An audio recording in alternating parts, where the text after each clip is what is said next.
દોસ્તો, તમારા ઘરની આજુબાજુ ક્યાંય પશુ પક્ષી કે આવા તડકા તો તમે જુઓ. આવા તડકાના કારણે જો કદાચ કોઈ પશુ પક્ષી તરસે મરતા હોય તો આવા કુંડિયા લઈ તમારી અગાસી ઉપર રાખી દેવા, જેથી કરીને પશુ પક્ષીઓ પાણી પી શકે.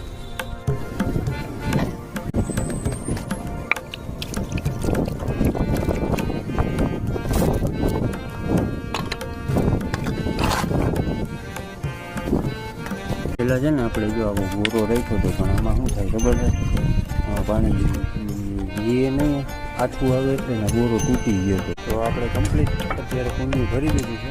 હવે પાછું અત્યારે વાગ્યા અંદાજે 11:30 જેવું. આપણે હજી પાછું છે ને હજી 3 વાગે ચેક કરી લેવું, શકીએ ને મજા આવે નાહવાની. તો મિત્રો, તમે પણ આવા કામ કરતા રહેજો ને આપણો આ વિડીયો ગમ્યો હોય, કામકાજ સારું લાગ્યું હોય તો આપણા ચેનલને સબસ્ક્રાઈબ કરી દેજો, લાઈક કરી દેજો, એટલે આપણને મજા આવે.